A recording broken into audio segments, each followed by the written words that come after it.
it's time to recap the remaining games from the NFL, and we're going to get to each game in a minute or less. I'll start things off with the Falcons beating the Buccaneers 29-28 on Thursday Night Football. Kirk Cousins, he's back, and despite trailing by 14 points in this game, Kirk Cousins led the Falcons to a victory as they get the 29-28 win in Tampa Bay. This is the second straight bad loss within the NFC South for the Buccaneers. We all thought ya boy, Baker Mayfield, was going to be leading this team to the division championship in a landslide. But instead, as you indicate on the screen, they are taking a bit of a slide. And now the door is wide open for the Carolina Panthers because the Saints aren't winning this division. The Falcons at 5-9, I don't think they're going to win this division, even with Tampa Bay at 7-7. But it's just sad for the Buccaneers because this was their division to have, and they're just letting it slip out of their hands. This next game, Jaevon, I'm tossing over to you. And, you talked about it being a victory Monday for the San Francisco 49ers in our intro. Shame on me. I didn't throw the great picture of Mako on the screen because it's a victory Monday as the 49ers defeat the Titans 37-24. Doing Dougie. Yeah. Purdy, 300 plus 3 touchdowns, albeit it was against the Titans. This game was really close. I know the score does indicate that it was a little bit closer. 13 point, almost 2 touchdown victory. Could have been a lot bigger than that. I do think we saw what we needed to see. Pearsall went out with a hip drop tackle. I think he came back. He played really good. 5 catches for 96 yards. So I thought he looked really good. Kittle is just a monster still. I don't know why people just think he fell off for some weird reason. Just Kittle, whenever he's healthy. I just think he's just such a big part of the run game that people are like, he should be lining up at the slot and doing this. He can do all of those things. That's what makes him so great. And I thought Jaevon Jennings, he was a monster in this game, 2 touchdowns. Yeah, I think that the Titans they just got to get better everywhere. And this is not going to be an overnight thing for them. So big one for the Niners. 4 in a row, 10-4. 4 in a row, 10-4. And before we get to the next game, I just wanted to highlight a couple comments from Grey Wolf, who says Kirko chains. Then he also added that Kyle Pitts balled out in that Falcons comeback win in Tampa Bay. And the reason why I did not talk about that, Grey Wolf, is because that was absolutely a gut punch for me, because I entered the first week of the fantasy football playoffs in one of my leagues and left Kyle Pitts on my bench. Thankfully, I prevailed by 7 points, and I'm advancing to the next round. But if I did not advance, I would have felt even worse about Kyle Pitts finally having his breakout game and the fact that I left him on my bench where he just absolutely balled out. I mean, Kyle Pitts had 11 receptions on 12 targets for 166 yards and 3 touchdowns. Kirko chains, man. He was finally giving the ball to Kyle Pitts. 40 points. He was on my bench. I lost by 5 points. Oh, you were with me on that, but you fell on the other end. I'm really sorry to hear that, Jaevon. Now I feel bad. I had Sunday Night Football. I had Justin Jefferson and Dak Prescott. Oh. I went against CeeDee Lamb and Brandon Aubrey and still lost. Oh my gosh. Yeah. It's been a rough year for Justin Jefferson owners in fantasy just because it's hard for him to get the ball. And so I'm sorry about that, Jaevon. And one other thing Grey Wolf says before we continue on to the next game is the Panthers could do the funniest thing and win the division, which I think would be absolutely hilarious. But earlier we were talking about how I believe that this could be the Bills' year. And if they lose yesterday, then I don't think any of us are saying that. But they came back from down 21 points to snap the Patriots' 10-game winning streak. And we remember that New England won early in the season in Buffalo on Sunday Night Football. And so for Buffalo to come back in this game and win 35-31 after trailing 21-0, credit to them, because they would have been basically dead in the water. They got 21 skunked. and they came all the way back. And so maybe it really is Josh Allen's year. Maybe this is it for Buffalo. We'll have to wait and see. That's why the playoffs are so great. As Jaevon, if you could bring us to, this was an interesting matchup because in the preseason, a lot of people on this panel and a lot of people around the world picked the Ravens as their Super Bowl prediction. It hasn't gone the Ravens' way this year with a lot of injuries. I went out into left field and I picked the Bengals. So that looked terrible. As you could break down for me, the Ravens beating the Bengals 24-0. Belt to ass. Not much to add here. Burrow even came out and said anybody in the league would have me as their quarterback, they're going to lose. I thought Lamar got a swagger back a little bit. The defense had the pick six. I think that was Kyle Hamilton that had the pick six, if I'm not mistaken. Could be wrong. I just thought just all the way around, the Bengals just didn't – they looked kind of shot. And it's kind of tough for Joe Burrow because he is coming back from a turf toe injury, and the team is kind of like banking on him to come back and lead them the entire way. Just he's already behind the 8 ball and he's hurt. We need you to save us. You're our only hope. If we have a chance, as long as we get Joe Burrow back, we can run the table. And that's just asking a lot from a team who has been very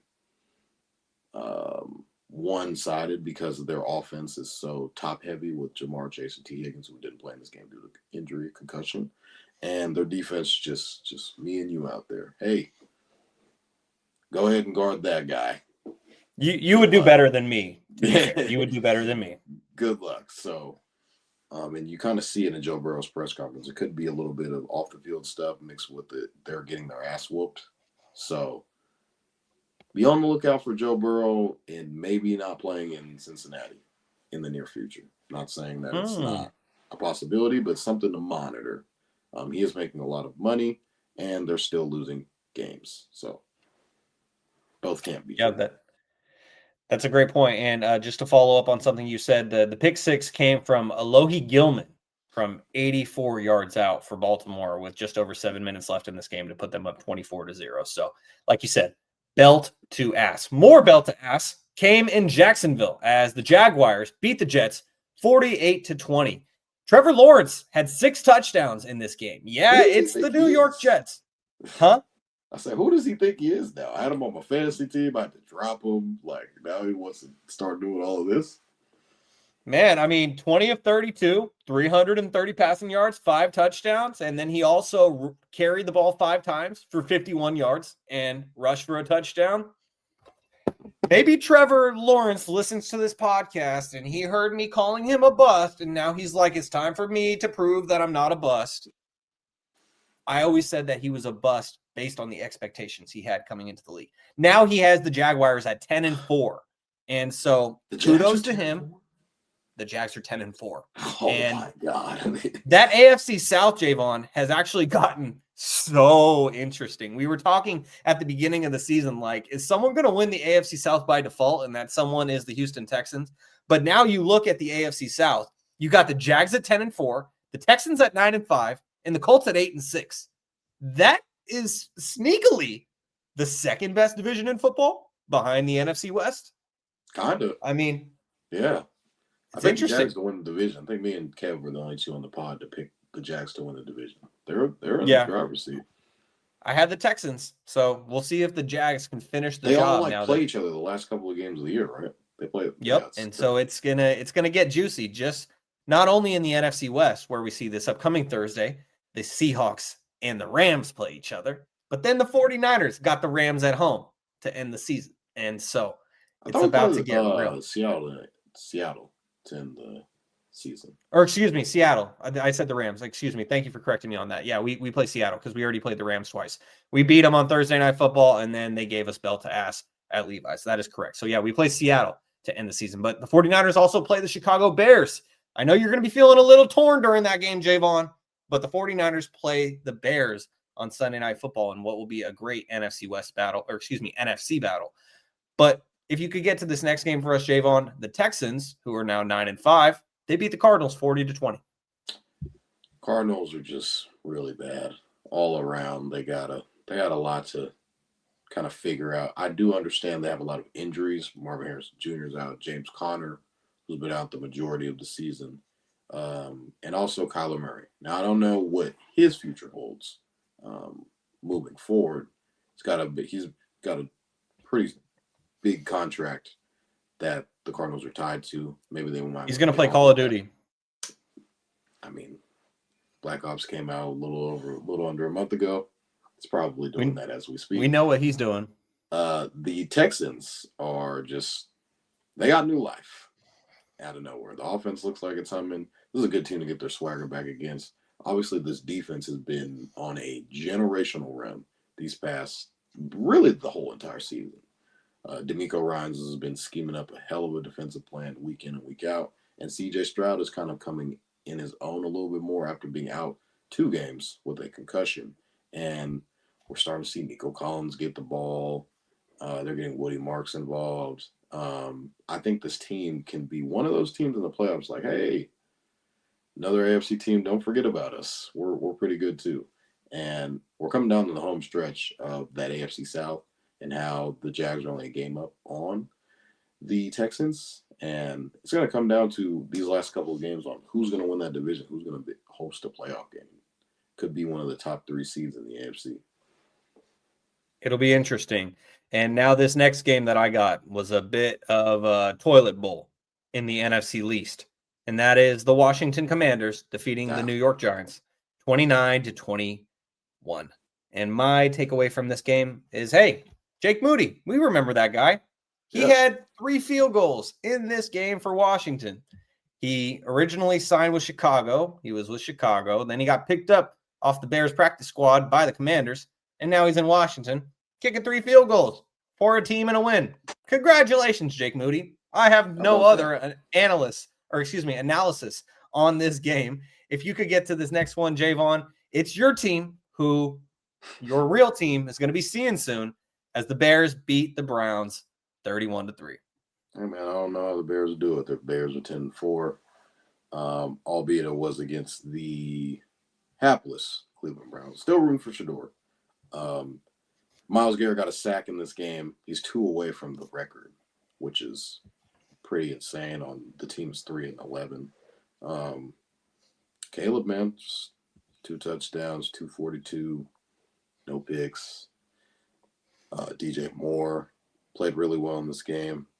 DeAndre Swift, they've been running the ball pretty well. The 2-headed attack with him and Monungai has been pretty effective the majority of this season, and I kind of like that 2-headed combo that they have going down in Chicago, and I think Ben Johnson does have a lot to do with that because he has experience with a 2-headed monster back in Detroit with obviously Montgomery and Jahmyr Gibbs, but Sonic and Knuckles. Maybe not to that extent, but I do think having that dual running back system has been very effective for Chicago. Luther Burden was balling in this game, 6 for 84 yards. I do think the Chicago team, when their defense is playing well and they're running the ball well, they can be very effective offensively in the play action with Caleb Williams, getting him on the move, getting Caleb out of the pocket and being able to use his legs a little bit more. The Chicago team is, I think, they're a team that you're going to watch out. They're going to be in the playoffs. They're going to make the playoffs, and they're going to win their division. Some might say that someone guessed that this would happen. Not saying who it was. Maybe he is on this podcast, but it's happening.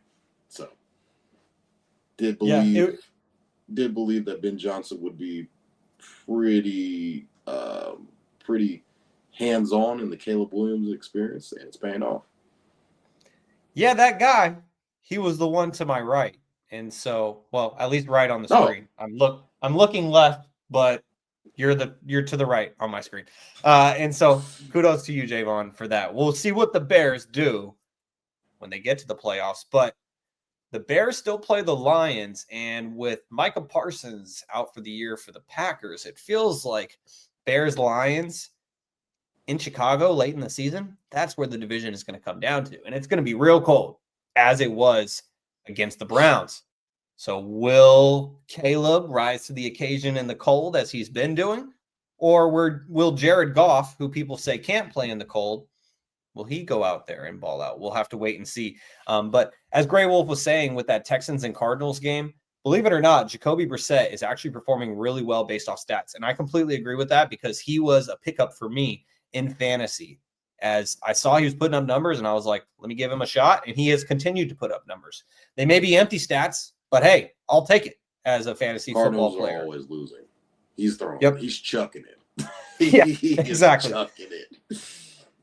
He is always chucking it. And we were talking belt to ass earlier. This was another one that was belt to ass as the Eagles beat the Raiders 31-0. And the Eagles needed this one. They had lost 3 games in a row. They were playing the lowly Raiders at home. They had to do this, and the Eagles took care of business as they should have. So I bet Kevin and Kaz, they're both happy right now. They probably wouldn't have as much to say about this game either because the Eagles basically just did what they had to do. No ifs, ands, or buts about this. This is what the Eagles had to do. They took care of business. My only other thing to say about this game is that I was on my way home from Southern California on Sunday morning with my boss as I covered the California football state championships down in SoCal this weekend for West Coast Preps. And my boss is a Raiders fan. Shout out to Chris.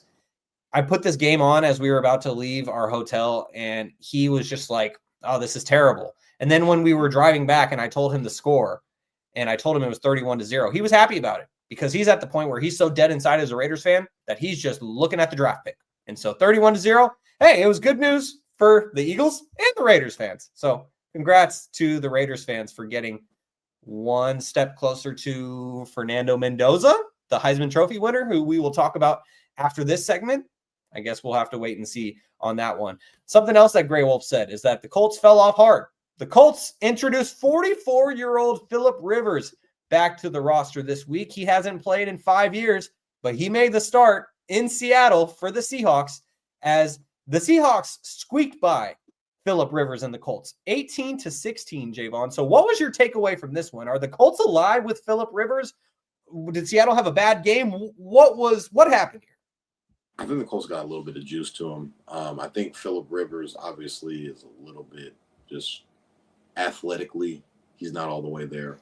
But I think he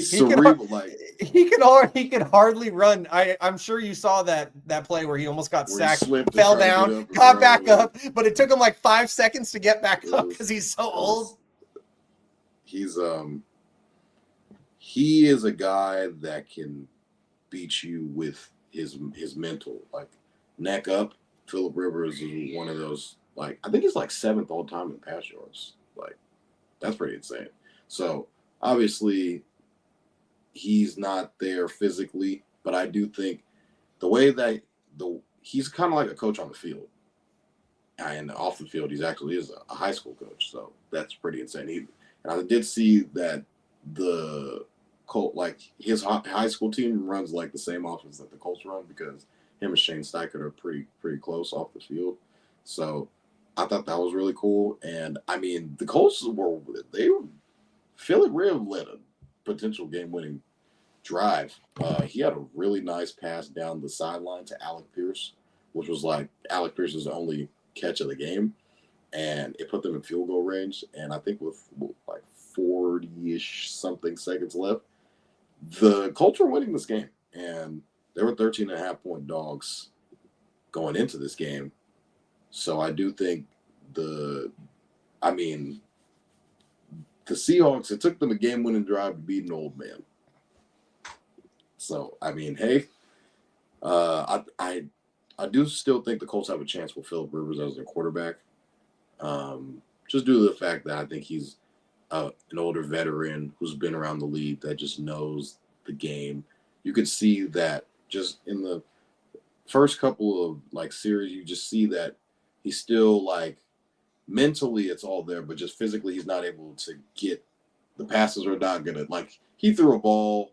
I think it was I forget who it was to, but it kind of just like skipped. And you're like, that's just kind of what you're gonna get. It's not a rock. That's just what you're gonna get when he's 44-year-old quarterback. So I do think the Colts definitely have a fighting chance. I don't know how good that chance is, but they play the Niners. They play, I I think they play like Jacksonville. They play like a bunch of playoff. They're playing like all playoff teams down the stretch, and it's not ideal when you're asking this guy to come off the street and just please win us games, and here are your 3 games. So, congrats to the Seahawks, I guess, but kind of was hoping they would lose. kind of was hoping Philly Rivers would do it to him. As a matter of fact, I was really rooting for Phillip Rivers as well. And that Colts game as a 49ers fan looks so much better now than it did earlier in the year when they were 7-1. Like we were looking at the back end of the 49ers schedule and we were like, oh my God, we have to play the Colts. And it's like, hey, we get to play the Colts and Phillip Rivers. Cool. And as Grey Wolf was saying on YouTube, when the Colts got their 3rd loss, everyone stopped talking about them. Rivers came back for the NFL benefits. That's pretty funny because he was just about to hit the 5-year mark on losing his NFL benefits because 5 years after you retire, you're no longer on the NFL benefit plans. so Phillip Rivers, with his 10 children or so, he needs those NFL benefits. So that was also a no-brainer for him to come back. And as Grey Wolf also says, Jason Myers won that game for Seattle. And fun fact about Jason Myers is that he grew up in Chula Vista and he went to Mater Dei High School. And so he went to an absolute juggernaut in SoCal, and he grew up a Chargers fan. And so he said on the Pat McAfee show that it was actually pretty sad for him to put the nail in the coffin for Phillip Rivers to not let him lead to his went team. 6 for 6. They didn't score any touchdowns. All field goals. Crazy. Absolutely crazy. So credit to Jason Myers for that. As getting to this next game, Jaevon, I got this one. And this one was another shocker in the NFC South as the Saints beat the Panthers 20-17. And you look at the Saints, they're 4-10. Half of their wins have come against the Panthers because they swept them this season. And it's like we were just talking about the Buccaneers having the NFC South in their hands, and they had to basically drop it to not win that division. And they're on their way to doing that. The Panthers said, hold my beer because, hey, we've beat the Packers, we beat the Rams, but we're going to lose to the Saints twice. And so it's like, who wants to win this division? Who wants to win this division? That's what I'm wondering. But nevertheless, congrats to the Saints who beat the Panthers 20-17. It's a toss-up who's going to win the NFC South, but I think whoever wins the NFC South is going to lose that first playoff game on their home field because they're going to get to host as a division winner, but they're going to lose. Put them on upset alert. I don't even know if you could consider it an upset when you have probably 2 teams from the NFC West that are going to be wild card teams with 12 or 13 wins. And so you got to say whoever gets out of that NFC South, they're not going to fare well in the playoffs. And I will be surprised if they do. And now, Jaevon, if you could get to this next game, it was a hell of a game. We've talked about a lot of stinkers, but this one was a great one as it didn't go our way as 49ers fans, but the Rams won 41-34 as Matthew Stafford gets some revenge against his old team. Yeah, Goff threw for 338 and 3 touchdowns. So they're winning this game at halftime. They're up a touchdown at half. I did see that Davante Adams went out in this game as well. Puka Nacua also did go out in this game, but did end up coming back. He had a monster game. Stafford threw for 368, 2 touchdowns and a pick.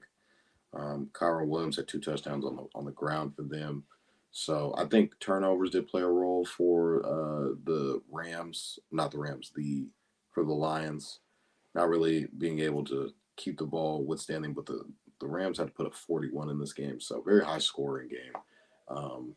I do think the Rams are one of those teams they're currently number 1 in the NFC.